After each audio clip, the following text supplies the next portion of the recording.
अस्सलाम वालेकुम everyone. Dear students, Punjab boards committee of chairman PBCC की जानिब से वो नोटिफिकेशन जारी कर दिया गया है जिसका बड़ी बेसब्री से काफ़ी दिनों से इंतज़ार हो रहा था। इम्प्रूवर्स के लिए जो इम्प्रूवमेंट पॉलिसी तश्कील दी जानी थी, अब उसका ऑफिशियल नोटिफिकेशन जारी कर दिया गया है। और इस वीडियो में ना सिर्फ इस ऑफिशियल नोटिफिकेशन को डिटेल में एलैबोरेट करेंगे, बल्कि इससे रिलेटेड जितने भी स्टूडेंट्स की तरफ से सवालात वगैरह आ रहे होते हैं तो उनको भी साथ साथ एड्रेस करेंगे, ताकि जितने भी ऐसे स्टूडेंट्स हैं जो इम्प्रूवमेंट करना चाहते हैं या जिन्होंने इम्प्रूवमेंट ऑलरेडी कर ली है और वो ये इंक्वायर करना चाह रहे थे कि क्या उनके पास फर्दर कोई चांस अवेलेबल है भी या नहीं, तो हर तरह की कैटेगरीज़ के स्टूडेंट्स के जो कन्फ्यूजन्स हैं, जो क्यूरीज़ हैं, वो इस वीडियो में इंशाल्लाह आंसर हो जाएंगी। सबसे पहली चीज़ कि ये जो प्रमोशन पॉलिसी है ये कल रात अनाउंस कर दी गई थी, लेकिन इंतज़ार किया जा रहा था कि कहीं किसी सोर्स से कंफर्मेशन हो जाए कि कहीं ये फेक तो नहीं है। ये कल रात से ही वायरल हो चुकी थी, लेकिन आज board of intermediate and secondary education Bahawalpur की जो वेबसाइट है और इसके जो फेसबुक पेज के ऊपर ख़ास तौर पर ये प्रमोशन पॉलिसी जो है वो अपलोड कर दी गई है, इसको अनाउंस कर दिया गया है, जिससे काफ़ी हद तक अब ये क्लैरिटी हो चुकी है कि ये पॉलिसी 100% ट्रू है। अब एक चीज़ ज़हन में बिठा लीजिएगा कि पीबीसीसी की जानिब से चूंकि ये नोटिफिकेशन आया हुआ है, लिहाजा इसका इतलाक पंजाब के तमाम बोर्ड्स के ऊपर होगा और आज़ाद जम्मू एंड कश्मीर बोर्ड के ऊपर भी होगा। और अगर कोई एक भी बोर्ड अपने किसी भी ऑफिशियल सोर्स से इसकी अनाउंसमेंट कर देता है तो इसका मतलब है कि फिर ये गारंटीड है, ये कन्फर्म है और इसमें किसी किस्म की आपको कन्फ्यूजन या शक नहीं रहना चाहिए। अब आप ये ना सोचते रहिएगा कि जी लाहौर बोर्ड ने इस पॉलिसी को क्यों नहीं अनाउंस किया, या फैसलाबाद बोर्ड या बाकी बोर्ड्स की वेबसाइट के ऊपर अभी तक क्यों नहीं अनाउंस हुई। वो वक्त के साथ साथ इसको जल्द इंशाल्लाह अपलोड कर देंगे, लेकिन किसी एक सोर्स से भी कंफर्मेशन हो जाए तो मेरा ख्याल है ये मोर देन इनफ है। और इस पॉलिसी के पॉइंट्स को डिटेल में एलैबोरेट करने से पहले आपको बताते चलें कि तकरीबन ये तमाम के तमाम पॉइंट्स वही हैं जो ऑलरेडी आप लोगों के साथ डिस्कस किए जा चुके थे। जैसे पिछले महीने एक नोटिफिकेशन आया और उसमें बताया गया कि स्टूडेंट्स के पास 3 सालों में 4 मरतबा इंप्रूवमेंट के चांसेस अवेलेबल होंगे। फिर इसी महीने मार्च में ये खबर आई थी कि अगर कोई स्टूडेंट एक मरतबा भी इंप्रूवमेंट कर लेता है तो उसके बाकी चांसेस खत्म हो जाएंगे। और ये चांसेस 3 सालों में 4 मरतबा सिर्फ उसी केस में है कि अगर स्टूडेंट इंप्रूवमेंट करता है, उसके मार्क्स नहीं बढ़ते, फिर इंप्रूवमेंट करता है, फिर उसके मार्क्स नहीं बढ़ते, इन दैट केस तो वो मल्टीपल चांसेस अवेल कर सकता है। लेकिन जैसे ही उसके मार्क्स बढ़ जाते हैं किसी भी चांस में, चाहे वो पहला है, दूसरा है या तीसरा है, तो उसके बाद के चांसेस जो हैं वो ऑटोमेटिकली ख़त्म कर दिए जाएंगे। और इसके अलावा अगर किसी स्टूडेंट के मार्क्स कम हैं, यानी पहले ये सुना था कि अगर किसी स्टूडेंट की 3rd डिवीज़न है तो वो जब तक 3rd डिवीज़न को क्रॉस करके अगली डिवीज़न में नहीं आ जाता तो तब तक वो मल्टीपल चांसेस अवेल कर सकता है, 3 सालों में 4 मरतबा इंप्रूवमेंट कर सकता है। लेकिन इस एक पॉइंट में थोड़ी सी अब तब्दीली कर दी गई है। ओवरऑल यानी इस पॉलिसी का अगर हम एनालिसिस करें तो पॉइंट्स तकरीबन सारे पहले वाले ही हैं और ऐसे स्टूडेंट जिन्होंने ऑलरेडी इंप्रूवमेंट कर ली है उनको मज़ीद कोई चांस नहीं दिया जा रहा। और अब 1 बाय 1 इस पॉलिसी में जो 7 पॉइंट्स बताए गए हैं उनको एक्सप्लेन करते हैं और मैं कोशिश करूंगा कि आसान अल्फाज में इसको डिटेल में एक्सप्लेन करूं, ताकि ऐसे तमाम स्टूडेंट जिनको किसी भी किस्म की कन्फ्यूजन है या पॉलिसी के पॉइंट्स को समझने में उन्हें प्रॉब्लम का सामना करना पड़ रहा है तो इंशाल्लाह उनको समझने में काफ़ी हद तक आसानी हो जाएगी। तो पीबीसीसी की जानिब से 11 मार्च 2022 को एक अहम मीटिंग की गई थी और उस मीटिंग में ये तमाम जो फैसले हैं किए गए और इसका हतमी जो नोटिफिकेशन है ये 31 मार्च 2022 को जारी किया गया है। और इसका जो सबसे पहला पॉइंट है ये इंप्रूवमेंट से रिलेटेड है, जिसमें बताया गया है कि अगर कोई भी स्टूडेंट चाहे वो मैट्रिक या इंटरमीडिएट की कंप्लीशन के बाद इंप्रूवमेंट करना चाहता है, अपने ग्रेड या मार्क्स को इंप्रूव करना चाहता है, तो ऐसे केस में उसके पास 3 सालों में मैक्सिमम 4 चांसेस अवेलेबल होंगे। अब 3 सालों में 4 चांसेस इस तरीके से बनते हैं क्योंकि अब पाकिस्तान के तकरीबन तमाम ही बोर्ड्स ने ये फैसला कर लिया हुआ है कि साल में 2 मरतबा बोर्ड इम्तहानात लिए जाएंगे। सबसे पहले जो बोर्ड इम्तहानात होंगे वो मई जून के महीने में, और इसके बाद जो second round of board exams है, आप चाहे उसे स्पेशल एग्ज़ाम्स का नाम ले लें, सप्लीमेंट्री एग्ज़ाम्स तो खैर अब नहीं है, ये पहले सप्लीमेंट्री एग्ज़ाम्स का नाम ही नहीं दिया जाता था कि रिजल्ट के 40 दिनों के बाद ये कंडक्ट हुआ करते थे, लेकिन अब सप्लीमेंट्री एग्ज़ाम्स खत्म करके इसको सेकंड राउंड ऑफ एग्ज़ाम्स का नाम दे दिया गया है, जो कि हर साल सितंबर अक्टूबर या मैक्सिमम नवंबर के महीने में होंगे। अब ये डिपेंड करता है उस साल के शेड्यूल और डेट शीट के ऊपर। तो चूंकि अब एक साल में 2 बार बोर्ड इम्तहानात हुआ करेंगे तो इन दैट केस अब चूँकि 3 सालों में 6 मरतबा बोर्ड इम्तहानात होते हैं हुआ करेंगे, लेकिन इम्प्रूवर्स इन 6 में से कोई भी 4 एग्जाम दे सकते हैं और इन 3 सालों के अंदर अंदर 4 मरतबा इंप्रूवमेंट का चांस अवेल कर सकते हैं। इसके साथ ही साथ एक कंडीशन भी रख दी गई है कि स्टूडेंट जो है वो अपनी हायर क्वालिफिकेशन जो है वो तब तक अचीव ना कर चुका हो। यानी बड़ी सिंपल सी बात है कि अगर एक स्टूडेंट ने मैट्रिक कंप्लीट कर लिया है, अब जब तक वो अपना इंटरमीडिएट कंप्लीट नहीं कर लेता तब तक तो वो इस पॉलिसी से फ़ायदा उठा सकता है। यानी अब आमतौर पर तो स्टूडेंट्स क्या करते हैं कि मैट्रिक के फ़ौरन बाद इंटरमीडिएट स्टार्ट कर दिया और इंटरमीडिएट जो है वो 2 सालों में कंप्लीट हो जाता है। तो अगर ऐसा होता है कि स्टूडेंट मैट्रिक के फ़ौरन बाद इंटरमीडिएट स्टार्ट कर दे तो इसका मतलब ये कि फिर उसके पास 3 साल का टाइम अवेलेबल नहीं होगा बल्कि 2 साल का टाइम होगा। अब उसको अपनी जो इंप्रूवमेंट है वो इंटरमीडिएट कंप्लीट होने से पहले पहले 2 सालों में ही करनी होगी और ऐसे केस में ये स्टूडेंट जो है वो 2 सालों में 4 चांस भी अवेल कर सकता है। लेकिन जैसे ही उसकी इंटरमीडिएट कंप्लीट हो जाती है तो उसके पास फर्दर कोई चांस अवेलेबल नहीं होगा। इसी तरीके से अगर कोई स्टूडेंट है जिसने इंटरमीडिएट किया हुआ है और इंटरमीडिएट के बाद वो एसोसिएट डिग्री प्रोग्राम जो कि 2 साल का प्रोग्राम होता है उसमें दाखिला ले लेता है या BS के 4 ईयर प्रोग्राम में या किसी भी 5 ईयर डिग्री प्रोग्राम में एडमिशन ले लेता है, तो ऐसे केस में होगा ये कि या तो वो 3 सालों में 4 चांस अवेल कर सकता है या अगर उसकी डिग्री पहले कंप्लीट हो जाती है। यानी ये चीज़ ध्यान में रखिएगा। अब स्टूडेंट्स इस पॉइंट को लेकर इस वजह से कंफ्यूज हो रहे होते हैं, उन्हें लगता है कि जब तक कि उनकी वो 4 साल या 5 साल डिग्री कंप्लीट नहीं हो जाती तो तब तक उनके पास चांसेस अवेलेबल है। नहीं,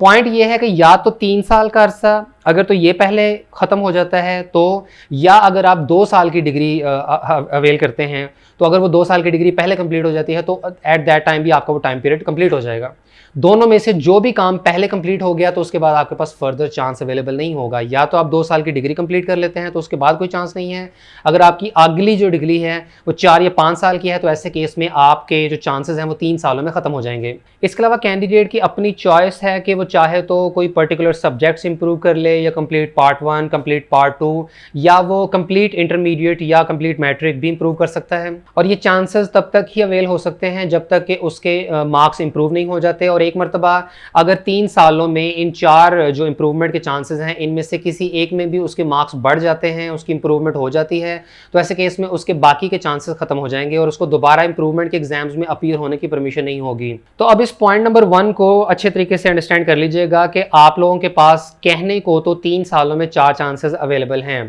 लेकिन ये चांसेस आपके उसी वक्त ख़त्म हो जाएंगे 3 कंडीशंस में। नंबर 1 ये कि आप अगर पहली मरतबा ही इंप्रूवमेंट का दाखिला भिजवाते हैं, एग्जाम्स देते हैं, आपकी इंप्रूवमेंट हो जाती है, चाहे 1 नंबर की भी इंप्रूवमेंट क्यों ना हो तो वो आपकी इंप्रूवमेंट हो गई और आपके बाकी के चांसेस जो हैं वो ख़त्म हो जाएंगे। दूसरी कंडीशन ये है कि आप अगली डिग्री में एडमिशन ले लेते हैं, यानी मैट्रिक के बाद इंटरमीडिएट में या इंटरमीडिएट के बाद आगे एसोसिएट डिग्री में या BS के प्रोग्राम में, और अगर वो डिग्री कंप्लीट हो जाती है तो ऐसे केस में भी आपके बाकी के चांसेस खत्म हो जाएंगे। यानी मैट्रिक के बाद अगर स्टूडेंट इंटरमीडिएट करता है 2 सालों में वो कंप्लीट हो जाती है, इंटरमीडिएट के बाद वो एसोसिएट डिग्री के प्रोग्राम में जिसे ADP कहा जाता है 2 साल में वो कंप्लीट कर लेता है, तो ऐसे केस में उसने 2 सालों के अंदर अंदर जितने चांस अवेल कर लिए सो कर लिए, बाकी के चांसेस उसके खत्म हो जाएंगे क्योंकि उसने अगली डिग्री अचीव कर ली हुई है। और तीसरी जो इसमें कंडीशन है वो ये कि अगर उसकी डिग्री को कंप्लीट हुए 3 साल हो चुके हैं तो ऐसे केस में भी उसके बाकी के चांसेस खत्म हो जाएंगे। यानी एक स्टूडेंट मैट्रिक कंप्लीट कर लेता है, आगे एडमिशन नहीं लेता, अब 3 सालों में वो 4 मरतबा तो इंप्रूवमेंट कर सकता है, लेकिन अगर वो 3 सालों में 4 मरतबा इंप्रूवमेंट नहीं करता, 1 या 2 या 3 बार कर लेता है और उसके 3 साल पूरे हो जाते हैं तो बाकी के चांसेस खत्म हो जाएंगे। And same is the case with intermediate. तो इन 3 केसेस में आपके बाकी के चांसेस खत्म हो जाएंगे अगर आपके मार्क्स इंप्रूव हो जाते हैं, अगर आपकी अगली डिग्री कंप्लीट हो जाती है या आपको डिग्री कंप्लीट किए को 3 साल मुकम्मल हो जाते हैं। इसके बाद पॉइंट नंबर 2 में इसी बात को एलैबोरेट किया गया है कि मैट्रिक के स्टूडेंट्स के लिए नेक्स्ट हायर क्वालिफिकेशन HSSC यानी इंटरमीडिएट है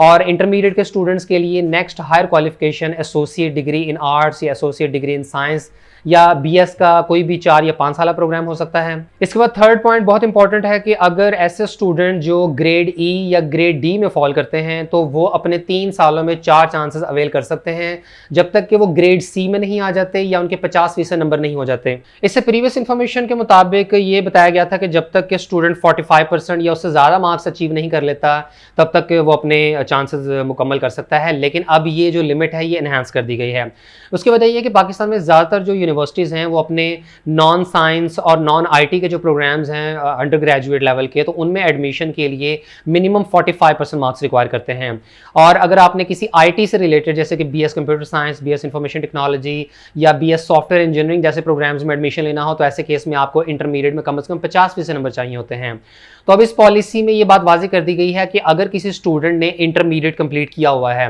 अब उसके 35%, 40% या 45% मार्क्स हैं, तो वो इंप्रूवमेंट कर सकता है। एक मरतबा चांस अवेल कर लेता है, उसके मार्क्स बढ़ जाते हैं, तो उसके बाद अगेन वो इंप्रूवमेंट कर सकता है, उसके बाद अगेन इंप्रूवमेंट कर सकता है, यानी वो 3 सालों में 4 मरतबा इंप्रूवमेंट कर सकता है जब तक कि वो 50% की लिमिट को क्रॉस नहीं कर लेता। लेकिन अगर वो पहली मरतबा ही इंप्रूवमेंट करके 50% से ज़्यादा मार्क्स ले लेता है, ग्रेड सी में दाखिल हो जाता है, तो ऐसे केस में उसके पास बाकी के चांसेस अवेलेबल नहीं होंगे। यानी ऐसे स्टूडेंट जिनके मार्क्स कम हैं, जिनका ग्रेड ई या डी है, तो उनके पास 3 सालों में 4 चांसेस अवेल करने की अपॉर्चुनिटी डेफिनेटली अवेलेबल है, जब तक कि उनके मार्क्स 50% से ज़्यादा नहीं आ जाते। ये इसलिए भी पॉलिसी जो है ऐसे स्टूडेंट्स के लिए खुशाइंद है कि वो अपने आप को एक अच्छे कंपेटिटिव पॉइंट पर लेकर आ सकते हैं। अगर उनके इंटरमीडिएट में 50% से ज़्यादा नंबर आ जाते हैं, तो ऐसे केस में बहुत ज़्यादा चांसेस होंगे कि ये आगे किसी अच्छी यूनिवर्सिटी में अंडर ग्रेजुएट लेवल के प्रोग्राम में दाखिला ले सकेंगे। इसके बाद नंबर 4 पॉइंट में ये बताया गया है कि अगर कोई स्टूडेंट अपनी डिग्री की कंप्लीशन के 2 साल के बाद इंप्रूवमेंट करना चाहता है, तो ऐसे केस में उस स्टूडेंट को एक एफिडेविट जमा करवाना होगा जिसमें यह बताया गया हो कि उसने अभी तक अपनी हायर क्वालिफिकेशन अचीव नहीं की है। यानी अगर उसने मैट्रिक किया हुआ था तो अभी तक उसने इंटर कंप्लीट नहीं किया, अगर उसने इंटरमीडिएट कंप्लीट किया हुआ था और अब इंप्रूवमेंट करना चाहता है तो उसे एफिडेविट जमा करवाना होगा कि उसने अभी तक एडीपी की डिग्री हासिल नहीं की है। नंबर 5 पॉइंट में यह बताया गया है कि बोर्ड की तरफ से जो रिजल्ट कार्ड या सर्टिफिकेट इशू किया जाएगा उसमें यह मेंशन होगा कि कैंडिडेट ने कितनी मरतबा इंप्रूवमेंट की है। इसके बाद नंबर 6 पॉइंट में है कि इन तमाम पॉइंट्स के अलावा जितने भी इंप्रूवमेंट की पॉलिसीज ऑलरेडी बोर्ड्स की तरफ से इंप्लीमेंट की जा रही हैं, की जाती हैं, तो वो तमाम की तमाम मेंटेन रहेंगी। यानी पंजाब के तमाम बोर्ड्स की तरफ से इंप्रूवमेंट की बाकी जितनी भी पॉलिसीज हैं एडिशनल सब्जेक्ट्स को लेकर, इसी तरीके से कि आप कौन कौन से सब्जेक्ट्स इंप्रूव कर सकते हैं, उसमें जैसे ऊपर वाले पॉइंट्स में बता भी दिया गया है कि चाहे तो आप सब्जेक्ट्स इंप्रूव कर सकते हैं, और अगर आप सब्जेक्ट इंप्रूव करते हैं तो वो दोनों पार्ट्स का होगा। आप इंग्लिश इंप्रूव करना चाहते हैं तो ये नहीं हो सकता कि आप सिर्फ फर्स्ट ईयर की इंग्लिश इंप्रूव कर लें और सेकंड ईयर की उर्दू कर लें, बल्कि पंजाब बोर्ड्स के रूल्स के मुताबिक अगर आप कोई सब्जेक्ट इंप्रूव करना चाहते हैं तो वो कंप्लीट सब्जेक्ट होगा, पार्ट 1 और पार्ट 2 दोनों का। या आप अगर पार्ट 1 इंप्रूव करना चाहते हैं तो वो आपको कंप्लीट पार्ट 1 इंप्रूव करनी पड़ेगी, इसी तरीके से आप कंप्लीट पार्ट 2 कर सकते हैं, या कंप्लीट पार्ट 1 एंड पार्ट 2 इस तरीके से भी इंप्रूवमेंट की जा सकती है। तो इन तमाम पॉइंट्स को जो इस पॉलिसी में बताए गए हैं, इनके अलावा बाकी जो पॉलिसीज ऑलरेडी चलती आ रही हैं बोर्ड्स की तरफ से, तो वो अपनी जगह पर मेंटेन रहेंगी और उनको उसी तरीके से फॉलो किया जाता रहेगा। इसके बाद पॉइंट नंबर 7 उन तमाम स्टूडेंट्स के लिए बहुत ज़्यादा इंपॉर्टेंट है जो ये जानना चाह रहे थे कि क्या उनके पास फर्दर इंप्रूवमेंट का कोई चांस अवेलेबल है या नहीं। तो इस पॉइंट में ये बताया गया है कि पीबीसीसी की जानिब से ऑलरेडी जो नोटिफिकेशन जारी किया गया था उसमें बताया गया था कि ऐसे तमाम स्टूडेंट्स जिन्होंने 2020 के एनुअल एग्जाम्स में मैट्रिक या इंटरमीडिएट कंप्लीट किया था या उसके बाद में उन्होंने किया है, तो ऐसे केस में वो इस पॉलिसी से फ़ायदा उठा सकते हैं। और ऐसे स्टूडेंट जिनका ग्रेड ई या डी है तो वो भी इन चांसेस को अवेल कर सकते हैं। यानी पॉइंट नंबर 7 में ये बात क्लियर कर दी गई कि ऐसे तमाम स्टूडेंट जिन्होंने 2019 में या 2018 में और उससे प्रीवियस ईयर्स में अगर मैट्रिक या इंटरमीडिएट कंप्लीट किया था, तो अब उनके पास सिरे से किसी किस्म का कोई भी इंप्रूवमेंट का चांस अवेलेबल नहीं है, चाहे उन्होंने इंप्रूवमेंट पहले की थी या नहीं की थी। इसके बाद रही बात कि 2020 में या उसके बाद के बोर्ड एग्जाम्स में जिन स्टूडेंट्स ने मैट्रिक या इंटरमीडिएट कंप्लीट किया है तो वह इस पॉलिसी से फ़ायदा उठा सकते हैं। लेकिन अगर उन्होंने इंप्रूवमेंट का दाखिला भिजवाया था, उन्होंने एग्जाम्स दिए और उनकी इंप्रूवमेंट हो गई है, तो उनके पास फर्दर कोई चांस अवेलेबल नहीं है। हाँ, लेकिन अगर ऐसे स्टूडेंट जिन्होंने 2020 में या 2021 में एग्जाम्स दिए थे, उन्होंने अभी तक इंप्रूवमेंट नहीं की हुई, तो वो इंप्रूवमेंट कर सकते हैं। या अगर उन्होंने इंप्रूवमेंट का दाखिला भिजवाया था, एग्जाम्स दिए थे और उनके मार्क्स इंप्रूव नहीं हुए, ये पॉइंट बहुत इंपॉर्टेंट है कि 2020 या 2021 में एग्जाम्स दिए और उसके बाद उन्होंने इंप्रूवमेंट का दाखिला भिजवाया लेकिन एक भी नंबर इंप्रूव नहीं हुआ, तो ऐसे केस में वो अगेन इंप्रूवमेंट का दाखिला भिजवा सकते हैं। लेकिन अगर कोई भी ऐसा स्टूडेंट है जिसने एक मरतबा भी इंप्रूवमेंट कर ली है, चाहे एक नंबर भी बढ़ गया है, तो उसके पास किसी किस्म का कोई भी फर्दर चांस अवेलेबल नहीं है। हाँ, सिर्फ वो स्टूडेंट्स जिनके इंटरमीडिएट में 50% से कम नंबर हैं तो वो ज़रूर दोबारा इंप्रूवमेंट कर सकते हैं, जब तक कि आपके 50% से ज़्यादा नंबर नहीं हो जाते, क्योंकि पॉलिसी में साफ तौर पर मेंशन है कि अगर आप ग्रेड डी या ग्रेड ई से बिलोंग करने वाले स्टूडेंट्स हैं, अगर आपने ऑलरेडी इंप्रूवमेंट कर भी ली है तो भी आप दोबारा इंप्रूवमेंट कर सकते हैं जब तक कि आप ग्रेड सी में नहीं आ जाते या आपके 50% या इससे ज़्यादा नंबर नहीं हो जाते। फिर इसके अलावा स्टूडेंट्स सिलेबस को लेकर भी कंफ्यूज होते हैं कि क्या उन्होंने स्मार्ट सिलेबस को फॉलो करना है या फुल सिलेबस होगा, पेपर स्कीम किस तरीके से होगी। तो इस पॉलिसी के पॉइंट नंबर 1 में क्लियरली मेंशन कर दिया गया है कि आपका जो करंट या प्रेवलेंट सिलेबस होगा, यानी जिस साल आपने इंप्रूवमेंट का एग्जाम देना है तो तब जोन सा सिलेबस चल रहा होगा।